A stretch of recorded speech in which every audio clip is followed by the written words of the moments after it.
पसमानदा मुसलमानों से वोट लेने का काम किया है। और आज जब उनके हक और हुकूक की बात आ रही है तो ये लोग कह रहे हैं, गांव-गांव जाके कहे कि फलाना एजेंट है, ओवैसी एजेंट है।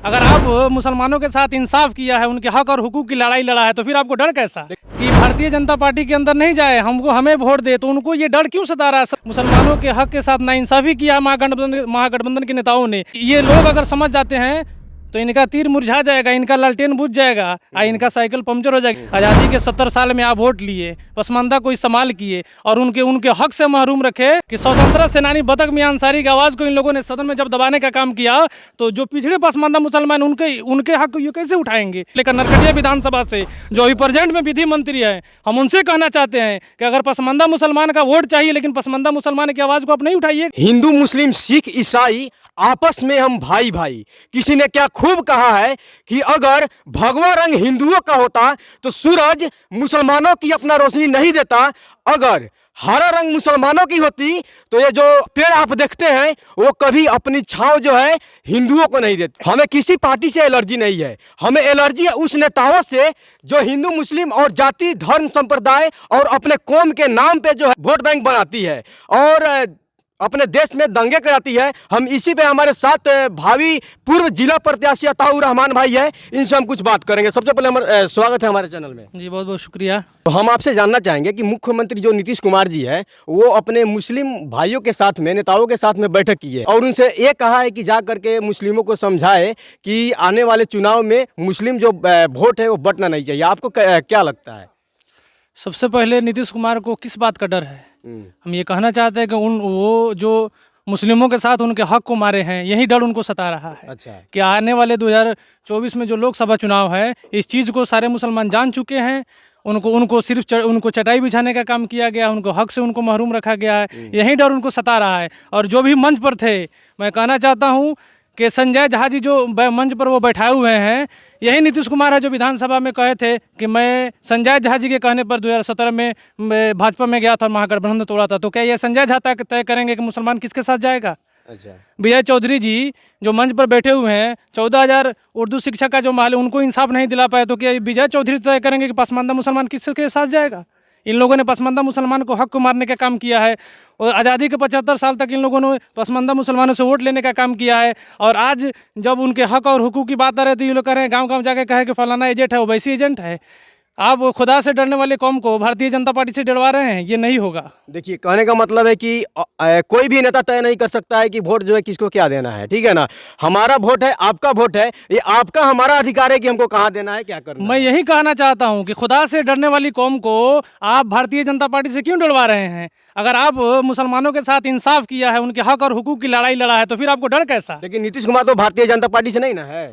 लेकिन 2017 में नहीं, नीतीश कुमार ये कह रहे हैं कि जाकर गांव कहिए कि मुस्लिमों को कहिए कि भारतीय जनता पार्टी के अंदर नहीं जाए, हमें वोट दे। तो उनको ये डर क्यों सता रहा है? 70 साल में तो आज़ादी के 70 साल में राष्ट्रीय जनता दल और जेडीयू को मुसलमान लोगों ने वोट देने का काम किया, तो आखिर ये डर क्यों है उनके अंदर? क्योंकि उन्होंने मुसलमानों के हक के साथ नाइंसाफ़ी किया महागठबंधन के नेताओं ने, यही डर उनको सता रहा है कि अगर थोड़ा सा अगर ये लोग अगर समझ जाते हैं तो इनका तीर मुरझा जाएगा, इनका लालटेन बुझ जाएगा और इनका साइकिल पंक्चर हो जाएगी, यही डर इन लोगों को सता रहा है। अच्छा, मुस्लिम जो बात कर रहे हैं उनका क्या मतलब है, सोच है क्या? हम ये चाहते हैं कि जितने भी मुसलमान लोग हैं, पसमानदा मुसलमान की हम बात करते हैं, आज़ादी के 70 साल में आप वोट लिए, पसमानदा को इस्तेमाल किए और उनके हक से महरूम रखे, तो ये मुसलमान 20% जो मुसलमान हैं, ये इनको क्या बोलते हैं, इनको इफ्तार पार्टी और इनको मुशायरा नहीं चाहिए, इनको हक और हुकूक चाहिए, इनको हिस्सेदारी चाहिए।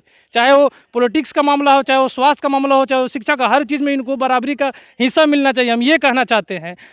ये तो आपके अनुसार मतलब बराबरी का हिस्सा नहीं है क्या? जी नहीं, पसमानदा मुसलमानों को हाशिए पर रखा गया है। अच्छा। मैंने तो आपसे पहले भी कहा था कि स्वतंत्रता सेनानी बदक मियां अंसारी की आवाज़ को इन लोगों ने सदन में जब दबाने का काम किया, तो जो पिछड़े पसमानदा मुसलमान उनके हक को ये कैसे उठाएंगे? यही चीज़ हम आपसे कहना चाहते हैं कि आप देखते होइएगा कि जब रेलवे स्टेशन पर जाइएगा, वहाँ तो एक बोर्ड लगा करता था बदक मियां द्वार। आज जब वो मॉडिफाइड हुआ वो स्टेशन, तो उस बोर्ड को किसी राजनीतिक षड्यंत्र के कारण वहाँ से हटा दिया गया। और जो लोग सदन में गए हैं पसमानदा मुसलमान के वोट लेकर नरकटिया विधानसभा से, जो अभी प्रेजेंट में विधि मंत्री है, हम उनसे कहना चाहते हैं कि अगर पसमानदा मुसलमान का वोट चाहिए, लेकिन पसमानदा मुसलमान की आवाज़ को आप नहीं उठाइएगा। जबकि मैं एक स्वतंत्रता सेनानी की बात कर रहा हूँ, बदक मियां अंसारी, जिन्होंने गांधी जी के जान को बचाने का काम किया था। ये नाइंसाफ़ी हुआ है पसमानदा मुसलमानों के साथ। इस बात को मैं आपके माध्यम से रखना चाहता हूँ कि अगर पसमानदा मुसलमान आपको वोट दे रहा है तो पसमानदा मुसलमान के दुख और सुख में आपको खड़ा होना है।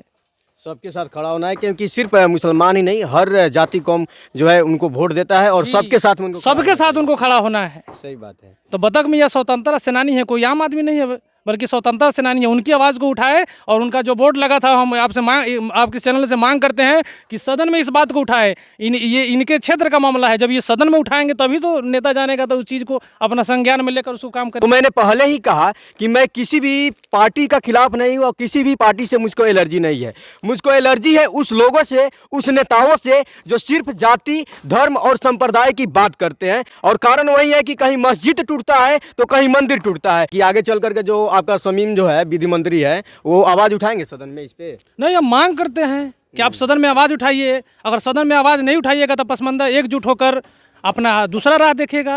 यदि आपको हम वोट दे रहे हैं तो आपका कर्तव्य बनता है कि विधानसभा में जाकर इस आवाज़ को उठाइए। हम मेहनत किए हैं, आपके साथ चले हैं, आपके साथ कदम से कदम मिलाकर चले हैं, मदद किए हैं। हमारा हक बनता है आप में। हम किसके पास जाएँ कहने के लिए?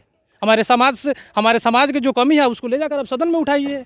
लोग आपको वोट दिया है, जो समाज में समस्या है, जो शिक्षा का मामला है, जो स्टूडेंट का मामला है, उसको ले जाकर आप सदन में रखिएगा। सरकार को इस बात से अवगत कराइएगा, तभी तो इसका निदान होगा। कहीं ऐसा भी तो हो सकता है उनको डर हो अगर दूसरे जाति का वोट लेने का, कि वोट नहीं मिलेगा। नहीं, सभी जाति की हम बात कर रहे हैं। जिसके साथ मामला हो बेहिचक आवाज़ उठाइए जाकर, क्योंकि आपको यहाँ का जितने भी लोग चुना है, आपको चुनकर सदन में भेजा है। यहाँ के जो भी जिस भी समय, किसी एक समाज की बात नहीं कर रहा हूँ, जिस समाज में अगर कोई कमी हो रहा है, कोई बच्चा नहीं पढ़ पा रहा है या जो भी समस्या, उस समाज की बात को ले जाकर आप सदन में उठाइए और उसको समाधान कीजिए। उसको समाधान सरकार का काम है, समाधान करना। आप वहाँ ले जाकर रखिएगा तभी तो समाधान सरकार करेगा। यही बात हम कहना चाहते हैं। बहुत दिनों से जो बतख मियाँ का द्वार था उसको हटाना भी नहीं चाहिए था। जी, हटाना भी नहीं चाहिए था। और ये बहुत दुख की बात है कि कई वर्षों तक हो गया हटाए हुए, लेकिन किसी जनप्रतिनिधि ने इस बात को सदन में उठाने का नहीं काम किया। ये बहुत दुख की बात है। पसमानदा मुसलमान 243 विधानसभा बिहार के अंदर विभिन्न विधानसभा से अगड़ी मुसलमानों को पसमानदा मुसलमान ने वोट देकर सदन में भेजने का काम किया और कोई ये बात सदन में उठाने का काम नहीं किया। आखिर ये क्यों पसमानदा समाज के साथ सौतेलापन व्यवहार हो रहा है? क्यों? आप वोट के समय में आकर कहते हैं कि हम आपके भाई हैं, और जब आप वोट लेकर चले जाते हैं तो आपको पसमानदा मुसलमान भोर पर आ जाता है। आपको कोई याद नहीं आता है। आपको अंसारी समाज का वोट चाहिए, आपको मंसूरी समाज का वोट चाहिए, आपको राय समाज का वोट चाहिए, आपको हवारी समाज का वोट चाहिए।